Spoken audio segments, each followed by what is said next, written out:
Costly এবং জরুরি যে র মেটেরিয়ালগুলো, ইম্পর্টেন্ট র মেটেরিয়ালগুলো কিন্তু আমরা আসলে বাই এয়ারে আনি এবং এটা রিলিজ হয় ঢাকা এয়ারপোর্টে। আর বাল্ক ভলিউমের একটু চিপার যেগুলো সেগুলো আমরা নিয়ে আসি হচ্ছে চিটাগাং পোর্টের মাধ্যমে। তো প্রতিদিনই আমাদের বড় কোম্পানিগুলোর হয়তো 10টা 12টা 15টা কনসাইনমেন্ট থাকে, মাঝারি বা ছোটো মানের 2টা 1টা 3টা করে থাকে। আমরা গতকালকে এই ঘটনার পরে আমাদের ওই সদস্য কোম্পানিগুলোর কাছে একটা ফর্ম পাঠিয়েছিলাম যে কার কতগুলো ম্যাটেরিয়াল এই জায়গায় ছিল রিলিজের অপেক্ষায়। তো গতকালকে সন্ধ্যার পর থেকে আজকে সকাল 11টা পর্যন্ত আমি 32টা কোম্পানির কাছ থেকে যে রিপোর্ট পেয়েছি তাতে আমাদের প্রায় 200 কোটি টাকার মূল্যের র ম্যাটেরিয়াল এইখানে বশীভূত হয়েছে। কারণ আমরা যেহেতু এলসি করে নিয়ে আসছি, সো কতগুলো প্রোডাক্ট কত ভ্যালুতে আমরা নিয়ে আসছি সেটা কিন্তু আমাদের উল্লেখ করা আছে। সো এটা যখন আমি সকল কোম্পানির কাছ থেকে আগামী 3-4 দিনের ভিতর পাবো, পরিমাণটা অনেক বেড়ে যাবে। এখন এই র ম্যাটেরিয়াল কিন্তু শুধু র ম্যাটেরিয়াল না, এটার বিজনেস ইম্প্যাক্ট অনেক বেশি আছে। ফার্মাসিউটিক্যাল ক্ষেত্রে আপনারা জানেন যে ম্যাটেরিয়ালগুলো টেম্পারেচার কন্ট্রোল অনেকগুলো জিনিস আছে, বিশেষ করে ক্যান্সারের জন্য যে ম্যাটেরিয়ালগুলো বায়োলজিক্স যেগুলো আছে, ইনসুলিন, ভ্যাকসিন, এগুলোকে টেম্পারেচার কন্ট্রোল অবস্থায় রাখতে হয়। এখন যেগুলো ডিস্ট্রয় হয়ে গেছে তো হয়েই গেছে, যেগুলো আসতে পারে নাই, ধরেন চিটাগাংয়ে বা সিলেটে বা কলকাতায় গিয়ে নামানো হয়েছে, এখন ওইটার টেম্পারেচার কীভাবে কন্ট্রোল হচ্ছে, we are worried about that one also. নতুন যেগুলো আসবে সেটার জন্য আমাদের যে প্রস্তাবনাগুলো দিয়েছেন আমাদের এক্সপোর্টার অ্যাসোসিয়েশন থেকে, যে এই গুদামগুলোকে ওইভাবে তৈরি করা। আমার যেমন একটি নার্কোটিক প্রোডাক্ট ডিস্ট্রয় হয়েছে, নার্কোটিকের একটি বাৎসরিক কোটা থাকে, এখন আবার নতুন করে আবার আমার কোটা নির্ধারণ করে ডিজি ড্রাগস নার্কোটিক্সকে পাস করে আবার নিয়ে আসতে হবে, এটা 4 থেকে 6 মাস। সো প্রোডাক্টগুলো যেগুলো আমাদের ডিস্ট্রয় হয়েছে সেগুলোর মানে যখন আমি ফিনিশ গুড তৈরি করব, এটার ইম্প্যাক্ট কিন্তু আগামী 2 থেকে 6 মাসের ভিতরে মার্কেটে আসবে। আজকে হয়তো 500 কোটি টাকার র ম্যাটেরিয়াল, কিন্তু এটাকে যখন আপনি কনভার্ট করবেন ফিনিশ গুডে, দেখা যাবে 3000 বা 4000 কোটি টাকার প্রোডাক্ট হইতো। এটা আরও অন্যান্য ম্যাটেরিয়াল, এবং একটা ম্যাটেরিয়াল ছাড়া ঔষধ বানানো যায় না। আমার অনুরোধ যেটা, আজকে এই ফোরামের মাধ্যমে সরকারের পক্ষ থেকে একটি উদ্যোগ নেওয়া হোক, সেটা হচ্ছে যে ঘটনা ঘটেছে এটার জন্য আমাদের বিজনেস কমিউনিটি যে সমস্যাগুলো ফেস করতেছি, এটার জন্য ওনারা কাস্টমস, এনবিআর, বিমান কর্তৃপক্ষ সহ আমাদের রেগুলেটরি যে বডিগুলো আছে এনাদেরকে নিয়ে একটি মিটিং ডাকুক। আমাদের সমস্যাগুলো ওনারা জেনে এই ইমিডিয়েট সমস্যাগুলো সমাধানের জন্য আমাদেরকে কতগুলো মেজার নেই, এটা ক্যাজুয়ালিটি ম্যানেজমেন্ট। তারপরে ওনারা যে উদ্যোগটা গতকালকে বাণিজ্য উপদেষ্টা মহোদয় নিয়েছেন, 3rd টার্মিনালে আমাদের মালামাল রিলিজ করার জন্য একটা নতুন ব্যবস্থা নিয়েছেন।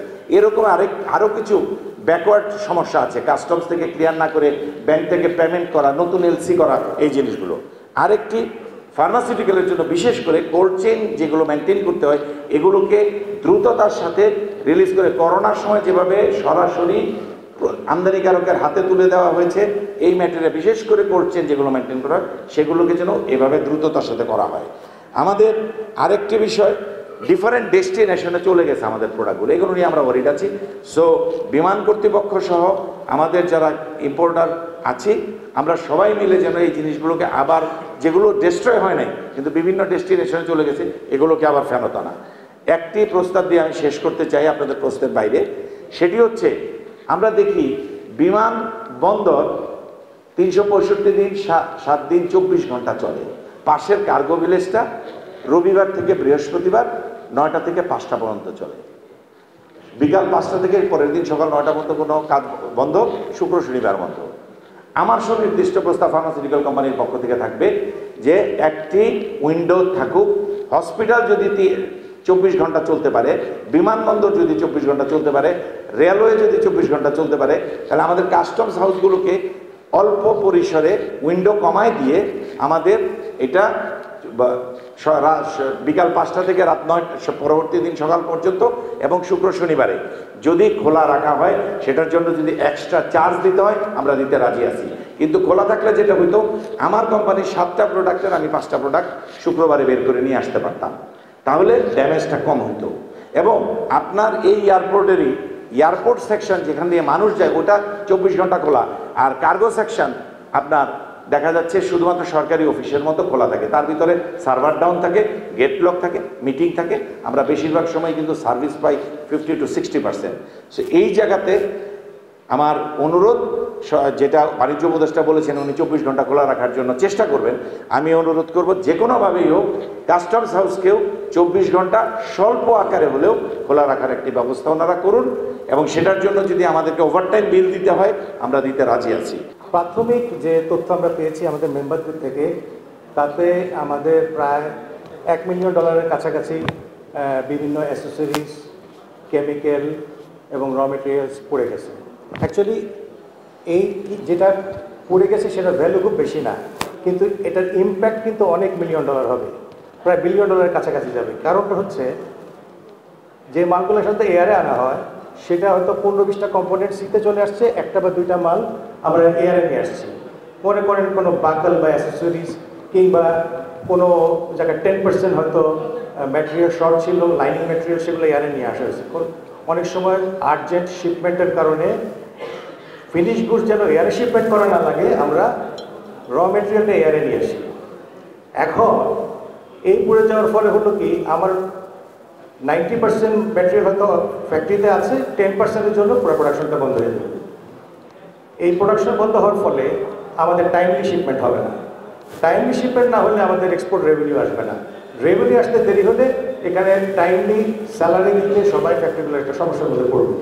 তো এটার যে প্রভাব খুব এই আরও মাসখানেক গেলে সবাই বুঝতে পারবে এটা ভয়াবহ এটার মানে এর কত বড় ধরনের একটা ভয়াবহ একটা ঘটনা ঘটে গেল।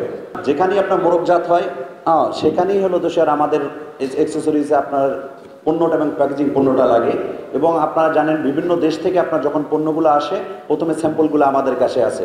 আমাদের স্যাম্পল এবং অন্যান্য যে ম্যাটেরিয়াল এটা যদি না দিতে পারি, মোড়কজাত যদি না হয়, তাহলে কিন্তু এখানে যারাই আপনার যে সব সেক্টরের লোকজনই আছেন তারা কিন্তু কেউ পণ্যগুলো দিতে পারবেন না। আমরা এখন পর্যন্ত যে রিপোর্ট পেয়েছি তাতে আমরা লিখিত রিপোর্ট পেয়েছি, তাতে আমাদের সংগঠনের যারা মেম্বার আছে তাদের 23 কোটি টাকার মালামাল পুড়ে গিয়েছে। এবং বেশি আশঙ্কার ব্যাপার, আপনারা জানেন এই সেক্টর আপনার নমিনেশনে আপনারা অনেক কাজ করে, যারা বায়াররা বিভিন্ন জায়গা থেকে স্যাম্পল পাঠিয়েছিলেন এবং মেশিনারিজ কিছু আমরা এনেছিলাম, মেশিনারিজগুলো পুড়ে গিয়েছে। এক্ষেত্রে আশঙ্কা করা যায় যে আপনার ভবিষ্যতে আপনার যে অর্ডারগুলো আসবে সে অর্ডারগুলো বিজিএমএ, বিকেএমএ, বিটিএমএ এবং অন্যান্য যেখানে আছেন সেখানে আপনার প্রোডাক্ট দিতে আমাদের হলো তো সে লেট হবে এবং আপনার এই সেক্টর আপনার হলো ক্ষতিগ্রস্ত হবে। এই সাথে কিন্তু অনেক ই কমার্স, এফ কমার্সের সাথে জড়িত ছোট ছোট উদ্যোক্তা যারা অনলাইনে সেল করে চায়না থেকে বা ইন্ডিয়া থেকে জিনিস এনে, তাদেরও কিন্তু অনেক পরিমাণ মাল পুড়ে গিয়েছে এবং তাদের কিন্তু পুঁজির পরিমাণ খুবই কম। অ্যাটলিস্ট সরকার যদি খুবই দ্রুততার সহিত তাদেরকে যদি কোনো একটা সাপোর্ট না দেয়, তাহলে তাদের যে পেজগুলো আছে অনলাইন পেজ, এগুলো রিচ হারাবে, তারা কিন্তু সম্পূর্ণ ছিটকে পড়বে এই উদ্যোক্তা হওয়ার পর থেকে। ফলে তাদেরকে অতি দ্রুত, বিকজ তাদের জন্য সময় একটা ফ্যাক্টর, অ্যামাউন্ট একটা ফ্যাক্টর, তাদের জন্য কি করা যায় আমার মনে সরকারও সেটা দ্রুততার সহিত দেখা উচিত। তারপরে আমাদের যে পরিমাণ ক্ষতি হয়েছে আমাদের বেশ কিছু নীতি নির্ধারণী সাপোর্ট লাগবে, যেটা আমাদের ফার্মাসিউটিক্যালস থেকে বলছিলেন যে ওনাদের একটা কোটা থাকে, ইয়ারলি কোটা থাকে, প্লাস টাইম বাউন্ড একটা ফ্যাক্টর থাকে। এগুলো নিয়ে তখন আমাদের সাথে একটা কমিটি করে আলোচনা করা যেতে পারে। বাট ছোট উদ্যোক্তাদেরটা মনে হয় ইমিডিয়েটলি একটা অ্যাকশন নেওয়া দরকার।